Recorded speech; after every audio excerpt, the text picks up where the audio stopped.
ይስጥልን ከአስራት ብሮድካስቲንግ ሰርቪስ የዕለቱን ዜና ይዘን ቀርበናል። ዋናዎቹን በማስቀደም እንጀምራለን። ቻናሉን ላይክ፣ ሰብስክራይብ፣ ሼር በማድረግ ለሌሎች ተደራሽ እንድታደርጉም በማክበር ጠይቀናል። አፋብን በአገዛዙ ሰራዊት ላይ የሚያሳርፈው ክንድ መበርታቱን ተከትሎ አብይ አህመድ በፈጸመው የድሮን ጥቃት በርካታ ህጻናት መሞታቸው ተሰማ። በስማዳ ወረዳ ወገዳ ከተማ ውስጥ በተፈጸመው በዚሁ የድሮን ጥቃት ወደ ትምህርት ቤት ሲጓዙና ውሃ በመቅዳት ላይ የነበሩ ህጻናት መገደላቸው ታውቋል። በዚሁ ቦታ ከ30 በላይ ወጣቶች ፋኖን ትደግፋላችሁ ተብለው ታፍነው ተወስደዋል። ሙሉ መረጃው በሰዓቱ ይቀርባል።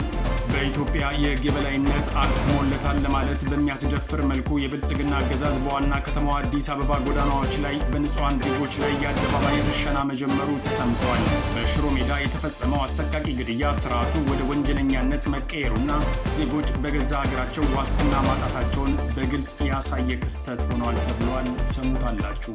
የብልጽግናው ቤት በአዲስ ዘረፋና አውጣጭኝ መታመሱን ቀጥሏል። በመዋቅራዊ ዝርፊያ የተናጋው ፓርቲው የገዛ የቅርብ ሰዎቹን በህግ ፍለጋ ስም ማሳደዱን ቀጥሏል። በረከት ገበሬዋ የተባለችው የአብይ አህመድ የቅርብ ሰው በከባድ ዘረፋ እስር ቤት ከገባች በኋላ ሆን ተብሎ እንድትፈታ ተደርጎ ከሀገር መውጣቷ ተሰምቷል። ፓርቲው የበሰበሰ እንደሆነ የሚገልጹት ፖለቲካዊ ታዛቢዎች በየትኛውም መንገድ መፍትሄ አይኖረውም ሲሉ አስጠንቅቀዋል። ከውጭ ደግሞ የሆርሙዝ ባህረ ሰላጤ ዳግም የዓለም ትኩረት ሆኗል። የፕሮጀክት ፍሪደም መቋረጥን ተከትሎ በአሜሪካና በኢራን መካከል የተቀሰቀሰው የተኩስ ልውውጥ በዓለም ኢኮኖሚና በቀጠናው ሰላም ላይ አዲስ ስጋትን ደቅነዋል። በሁለቱ ወገኖች መካከል ያለው የቃላት ጦርነትና የወታደራዊ እንቅስቃሴ መባባስ ቀጠናውን ወደ ከፋ ጦርነት እየገፋው ይገኛል ተብሏል። አሁን በቀጥታ ወደ ዝርዝሩ አልፈናል።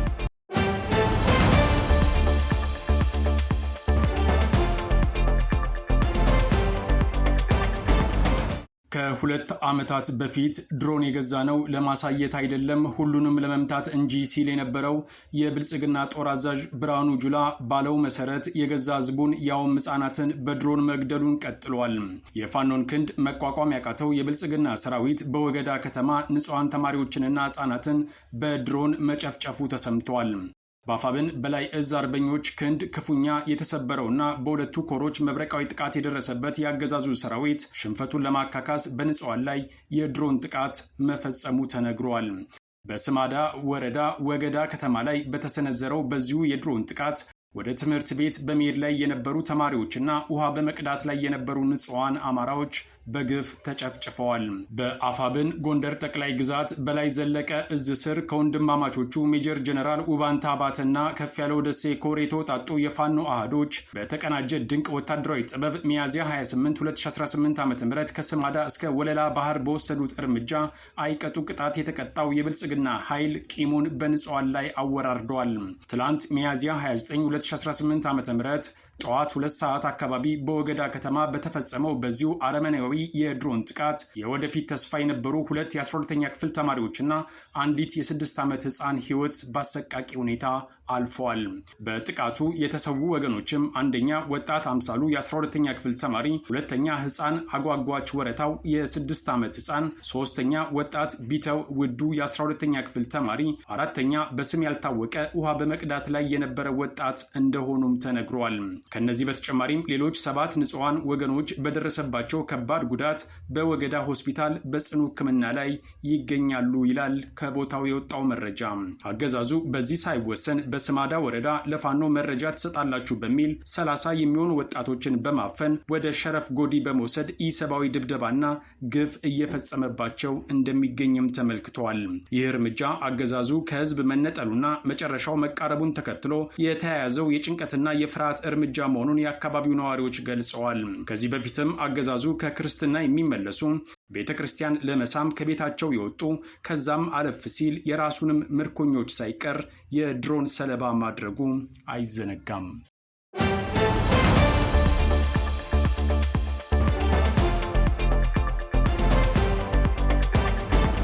በኢትዮጵያ የህግ የበላይነት አክትሞለታል ለማለት በሚያስደፍር መልኩ የብልጽግና አገዛዝ በዋና ከተማዋ አዲስ አበባ ጎዳናዎች ላይ በንጹሃን ዜጎች ላይ የአደባባይ ርሸና መጀመሩ ተሰምቷል።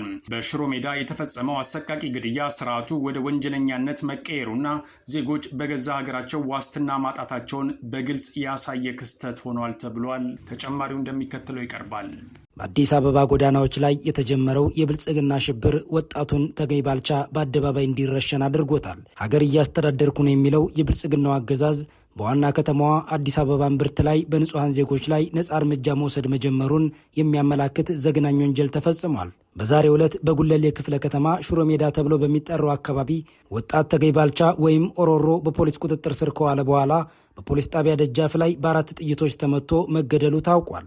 ሟቹ ወጣት ተገኝ ባልቻ ወይም ኦሮሮ በሽሮ ሜዳ አካባቢ በነጠላ ንግድ የሚታወቅ ራሱንና ቤተሰቡን ከመርዳት አልፎ ለጓደኞችና ለሰፈር ወጣቶች ደራሽ የነበረ ታታሪ ወጣት የነበረ ቢሆንም አገዛዙ ልማት በሚል ሰበብ በወሰደው የኃይል እርምጃ የንግድ ሱቁን እንዲፈርስ በማድረጉ ወጣቱ ላለፉት ዓመታት የገነባው ሕይወት በአንድ ጀንበር ፈርሶ ለከፍተኛ ኢኮኖሚያዊና ስነ ልቦናዊ ቀውስ ተዳርጎ ነበር ተብሏል።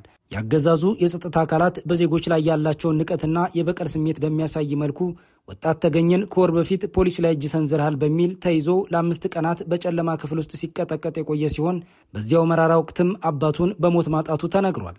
ከእስር ተፈቶም የአባቱን እርም አውጥቶ ባልጨረሰበት ሁኔታ በትናንትናው ዕለት ሚያዝያ 29 ቀን 2018 ዓ.ም ከጓደኞቹ ጋር ተቀምጦ ባለበት በፓትሮል መኪና ተጭኖ ወደ ሽሮ ሜዳ 02 ፖሊስ ጣቢያ ቢወሰድም ጣቢያው ውስጥ እንደደረሰ ቀደም ሲል ቂም ይዞበት የነበረ ፖሊስ ሽጉጡን በማውጣት በጣቢያው ደጃፍ ላይ 4 ጥይቶችን በመተኮስ ወጣቱን በአደባባይ ረሽኖታል። ይህ ድርጊት በኢትዮጵያ የሕግ የበላይነት ሙሉ በሙሉ ማክተሙንና ፖሊስም ከሕግ አስከባሪነት ወደ ነፍሰ ገዳይነት መለወጡን የሚያሳይ ማረጋገጫ ሆኗል።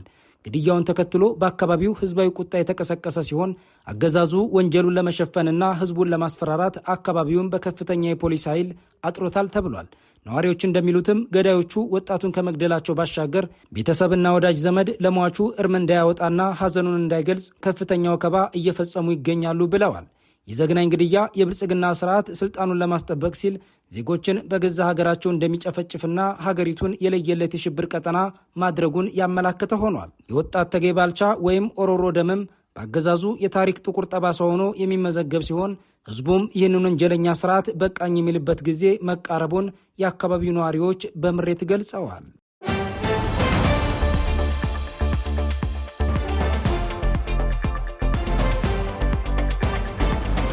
መላቅጡ የጠፋበት የብልጽግናው አገዛዝ በከባድ የሙስና ቀውስ መታመሱን እንደቀጠለ ነው። አብይ አህመድ ነገሩን ለመሸፋፈን ብሎም ህዝቡን ለማጃጃል ያልፈነቀለው ድንጋይ ባይኖርም ነገሩ ሙስና ነውና በራሱ ጊዜ ችግሩ ፈንቅሎ ወጥቷል። ከብልጽግና ቤት የተገኘው መረጃ እንደሚለው አገዛዙ ቤት በዘረፋ ያልተነከረ ሰው ለማግኘት እየከበደ መጥቷል። ከመሬት እስከ ግብር፣ ከነዳጅ እስከ አስመጪዎች ድረስ የተተበተበው የብልጽግና የሙስና ሰንሰለት በአሁኑ ጊዜ አደገኛ ደረጃ ላይ መድረሱም ተነግሯል። ሁኔታው ከቁጥጥሩ ውጭ የወጣበት አብይ አህመድ የራሱን ጥቂት የቅርብ ሰዎች በህግ ስም እስር ቤት ማስገባቱን የቀጠለ ሲሆን አብዛኛው ግን አሁንም ዘረፋውን ቀጥሏል።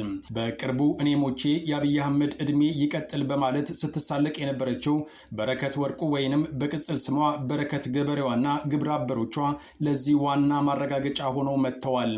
ግለሰቧ ከወራት በፊት በከባድ የሙስና ወንጀል ብትታሰርም ውሎ ሳያድር በአገዛዙ ትዕዛዝ ከስር ወጥታለች ተብሏል። ከስር እንደወጣችም ይህንኑ የተደራጀ ዘረፋ ከነ ግብረ አበሮቿ በመቀጠል በመቶ ሺዎች የሚቆጠር ሊትር ነዳጅ ለግል ጥቅሟ እንዳዋለች ታውቋል። የነዳጅ ቀውስ ህዝቡን በማማረር ከኑሮ ጎዳና ውጪ እያደረገው እንደሆነ በዓለም አቀፍ መገናኛ ብዙሃን ሳይቀር በሚዘገብበት በዚህ ሰዓት የአብይ አህመድ የቅርብ ሰዎች በዚህ ደረጃ ዘረፋ ላይ መጠመዳቸው ብዙዎችን አስደንግጠዋል። በረከት ገበሬዋ የተባለችው ግለሰብና ሌሎች የአብይ አህመድ የቅርብ ሰዎች ከሀገር እንዲወጡ ከተደረገ በኋላ ብልጽግና ህዝቡን አፋልጉኝ ማለት መጀመሩም ተገልጿል። ግለሰቧ ጭራሽ በማህበራዊ መገናኛ ብዙሃን በመውጣት ኢትዮጵያ በቅታኛለች እንደፈለጋችሁ የሚል መልእክቷን ስታስተላልፍም ተሰምታለች። ይህም አጋጣሚ የብልጽግና ሰዎች ሀገሪቱን እስኪበቃቸው ከዘረፉ በኋላ የነገው ቀውስ ሲያስደነግጣቸው ሀገር ጥለው መውጣት እንደጀመሩ አመላካሽ ተደርጎ ተወስደዋል። ይህኛው የዘረፋ ቡድን በዚህ መንገድ ከብልጽግና ጋር የተፋታ ሲሆን በቀጣይም ቀላል ቁጥር የሌለው የዘረፋ መንጋ በጊዜ ከባቡሩ ለመውረድ የተዘጋጀ ይመስላል እየተባለ ነው። የፖለቲካ ታዛቢዎች በበኩላቸው ብልጽግና የገባበት የዘረፋ ቅሌት በየትኛው መንገድ ይፈወሳል ተብሎ አይጠበቅም።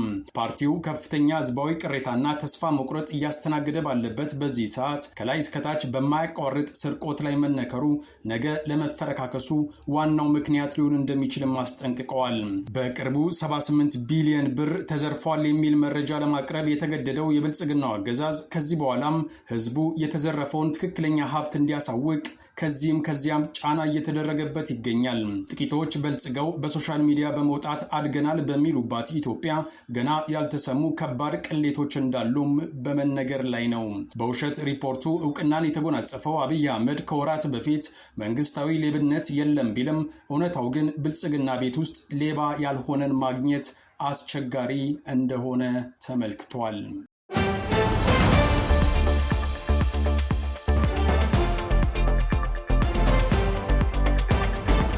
ከውጭ ደግሞ የሆርሙዝ ባህረ ሰላጤ ዳግም የዓለም ትኩረት ሆኗል። የፕሮጀክት ፍሪደም መቋረጥን ተከትሎ በአሜሪካና በኢራን መካከል የተቀሰቀሰው የተኩስ ልውውጥ በዓለም ኢኮኖሚና በቀጠናው ሰላም ላይ አዲስ ስጋትን ደቅኗል። በሁለቱ ወገኖች መካከል ያለው የቃላት ጦርነትና የወታደራዊ እንቅስቃሴ መባባስ ቀጠናውን ወደ ከፋ ጦርነት እየገፋው ይገኛል ተብሏል። ተጨማሪው እንደሚከተለው ይቀርባል። ለዓለም የንግድና የኤነርጂ ፍሰት እጅግ ወሳኝ የሆነው የሆርሙዝ ባህረ ወሽመጥ ላይ በአሜሪካና በኢራን መካከል ያለው ውጥረት ወደ ቀጥተኛና ጠንካራ የተኩስ ልውውጥ መሸጋገሩ ተሰምቷል። ይህ ግጭት የዓለምን የነዳጅ ገበያ ክፉኛ እያወከው ሲሆን ቀጠናው ወደ ሰፊ ጦርነት ሊያመራ ይችላል የሚል ስጋት ነግሷል። የአሜሪካው ፕሬዝዳንት ዶናልድ ጄ ትራምፕ በባህር ወሽመጡ የታገቱ መርከቦችን ለማስወጣት ፕሮጀክት ፍሪደም የተሰኘ ወታደራዊ ዘመቻ አውጀው የነበረ ቢሆንም ከኢራን ጋር የመጨረሻ ስምምነት ላይ ለመድረስ ተስፋ ሰጪ ሁኔታዎች አሉ በሚል ዘመቻው እንዲቆም ትዕዛዝ ሰጥተው ነበር።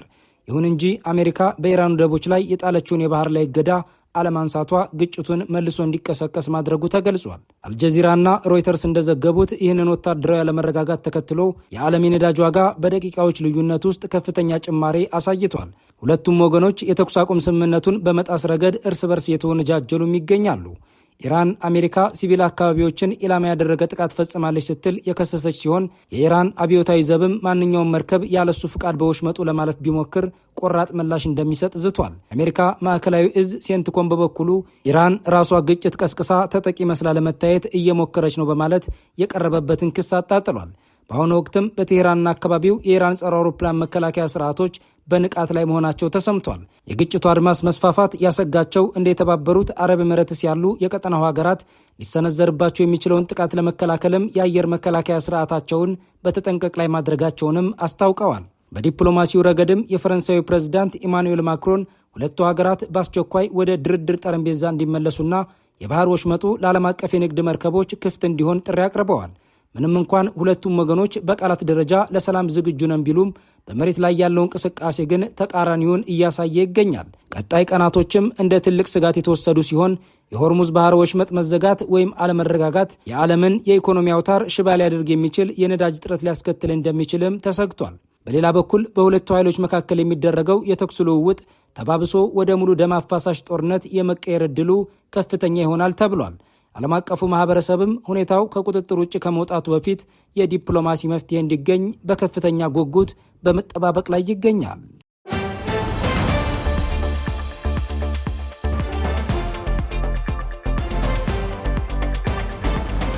አስራት ብሮድካስቲንግ ሰርቪስ ለዕለቱ የነበረን ዜና ይህን ይመስላል። አብራችሁን ስለነበራችሁ ከልብ እናመሰግናለን። በያላችሁበት ሰላም